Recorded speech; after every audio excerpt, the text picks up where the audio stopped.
Hey, so today is, I think it's October 10th or 12th, I don't really know, of 2018. And I don't even, okay, there we go. I live in Stratford, Vermont now. We lived here since May. And almost 2 years, 2.5 years out from the event. Anyway, I'm sitting on my porch, outside, and this is what it looks like here, where we live. And I love it. I totally love it. And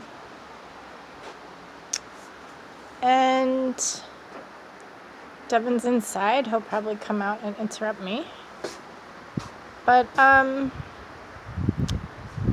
just wanted to talk almost like a journal entry to myself.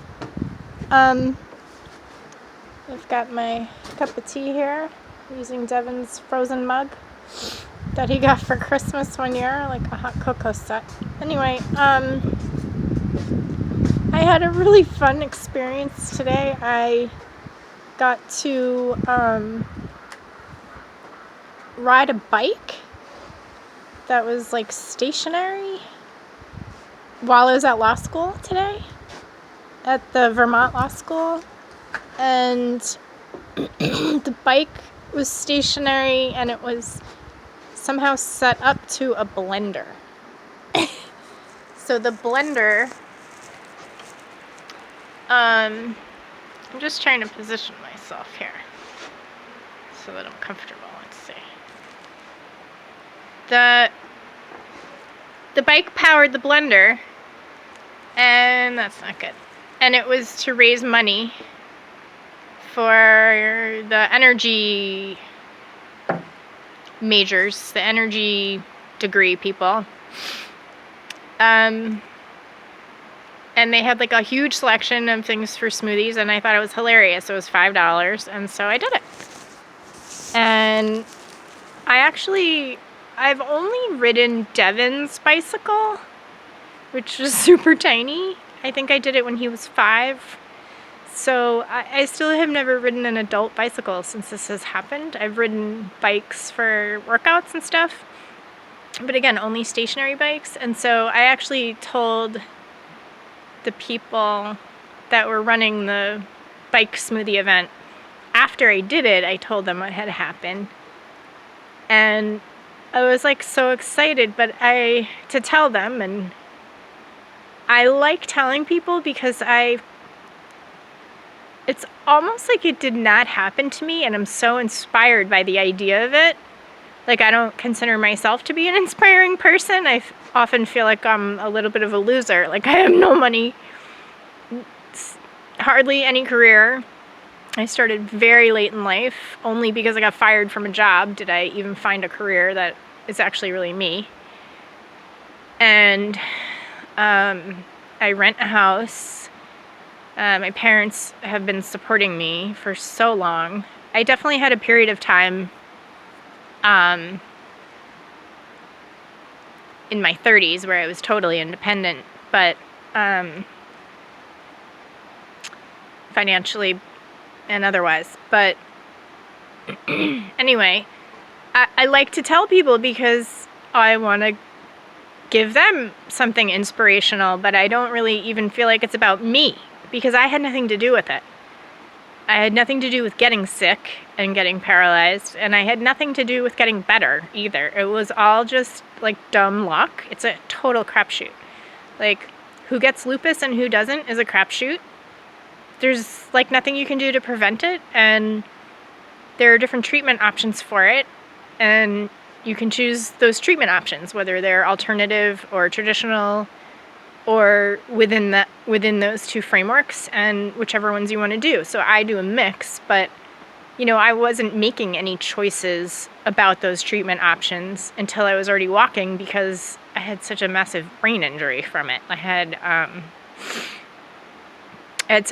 meningitis, which means that the nerves, the not the nerves, the part of your brain and your spinal cord called meninges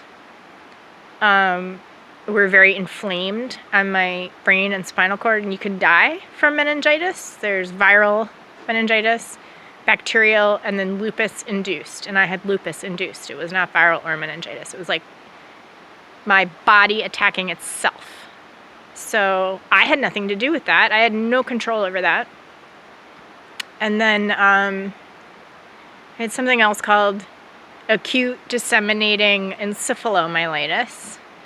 And that made my brain swollen.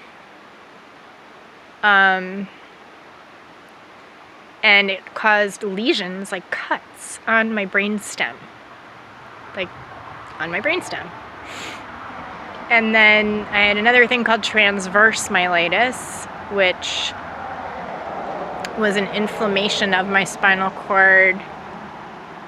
It's almost like your spinal cord's like, this is how I picture it, like a corn on the cob. Like you start eating on one side, and you can eat on one side and not eat on the other side at all. All the corn is intact. So with transverse myelitis, it can affect like one side of your spinal cord, or it can go all the way across, transverse, which with my transverse myelitis, it was all over. It wasn't just on one side. And that caused inflammation, but it also caused lesions on my spinal cord at thoracic level 2, which is like basically right here, like right around my bra line, maybe, or above. So, you know, I was sick with it for like a week and a half. Then I was paralyzed by it. Then I was in the hospital for maybe like another week. So it's 2.5 weeks. And then I'd say by 3 weeks, my legs started to move a tiny, tiny, tiny little bit. And then maybe by the 4th week, if that's accurate, I was able to stand up with people helping me while I wore like a belt that they could grab around my waist, and with me holding onto a walker, and with 2 people on either side of me. I couldn't walk yet though. I could take one step with one leg, and the other step with the other leg did not go forward. It crossed over my other leg, which would make me fall down, which I didn't fall down because they caught me. But I had nothing to do with my recovery. I wasn't fighting for anything. I was on so many drugs. I was just kind of like, tell me what to do and I'll do it. And that's why I feel like I had nothing to do with it, because I didn't have anything to do with it. It happened to me, and then it almost like unhappened to me. And of course, it hasn't totally unhappened to me. It's 2.5 years out, and I have lasting damage that who knows if it'll be permanent forever. I have a feeling some of it will be sensation-wise. I still use catheters for my bladder so that I can get all the urine out, but I can urinate when I need to. It just doesn't all come out. And then truth be told, I don't always have control over it, so I can usually hold it in, but when I feel the need to urinate, but I often can't. And it doesn't all come out. It's just like a little bit, so no one notices. I go about my business.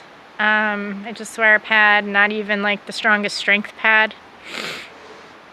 And I'm fine, you know, like it might happen on the treadmill, it might happen while I'm sitting in class, it might happen while I'm having a conversation with somebody, nobody knows. And I always think it's hilarious. I always think it's like my little secret, like, haha, I'm peeing right now and you don't even know. Because I just think it's funny. I don't know. It's not a life-altering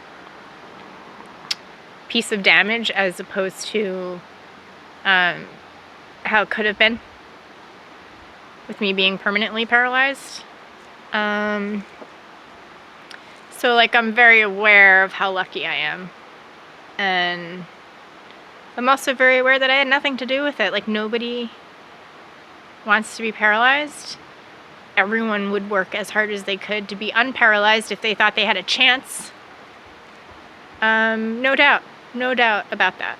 And, you know, I've said this before, but no one wants to be depressed. No one chooses to be depressed when something like that happens. You fall into depression unwillingly. And I was very lucky that I did not fall into a depression. Because I always had hope. My doctors told me I would have a full recovery because they didn't diagnose me correctly. And so they thought, yeah, you're going to have a full recovery. But if they had diagnosed me with lupus at the onset, they would not have said that to me. And then I would not have had this, like, 100% assumed hope that all I had to do was wait it out and do my physical therapy. So I was actually really lucky that I was not diagnosed correctly because of that. So I was able to keep my sense of humor, and I was able to, I mean, that was totally a survival technique, was my sense of humor. But anyway, after I told these people that were doing the bike smoothie thing, I felt fine telling them, but I had been sort of secretive about it at school at first. Because I just wanted to be seen as, I wanted to see if I could pass as like a normal person. And I did. And it was great. It was really great. Then as I got more comfortable, and we're like 2.5 months in, you know, I've started to tell more people. I told the people that were in the first class I took, it was a 4-day intensive, and a lot of it was very personal. The class was personal, like where we could share a lot of information about ourselves, so I did. But I waited till the very last day to do it, and everyone was completely surprised. But anyway, after I watched the video of myself telling these people on the bike, I don't know, there was like a slight feeling of emptiness. Like, I don't know. I don't know what the feeling was, but they were all very nice. Like, they offered to let me use their bicycle since I didn't have one, and I think people just don't know what to say. You know, like, they're afraid to ask questions because they don't want to be intrusive. And it's just kind of shocking. They've probably never met anyone that used to be paralyzed and isn't anymore, and then now is in law school. So, I certainly haven't. I don't know, it was just kind of weird.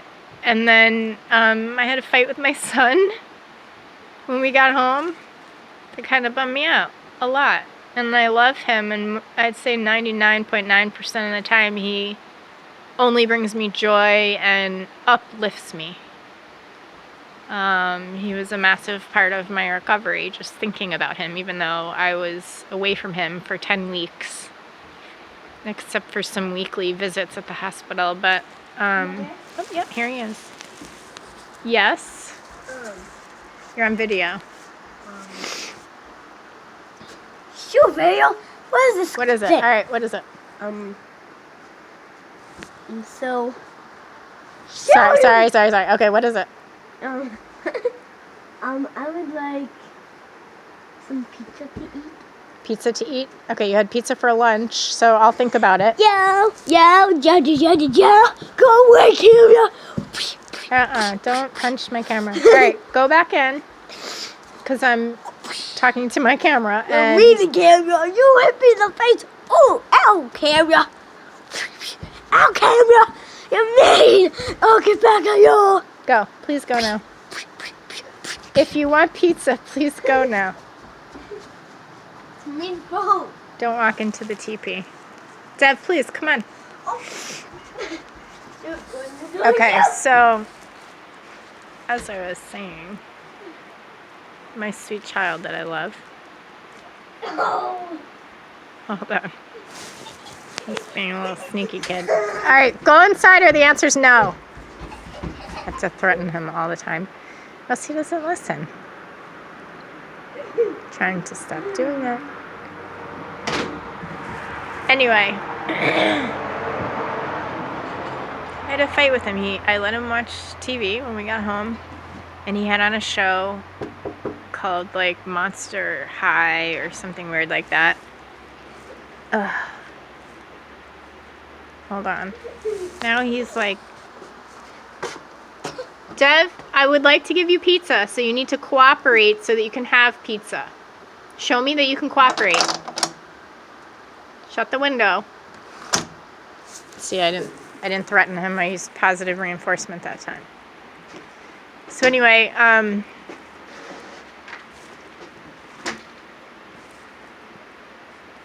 started dancing, and he was like yelling at me, telling me not to dance. And I kept doing it, and I was like so happy. And he came up to me, and he's like, stop dancing. And I just turned off the TV, and I said, well, I guess you're going to find something else to do right now. And he knew I was upset, and he knew he'd done something wrong. And this light of my life said, I feel like I've done everything wrong now, and you're blaming me for everything, including Donald Trump.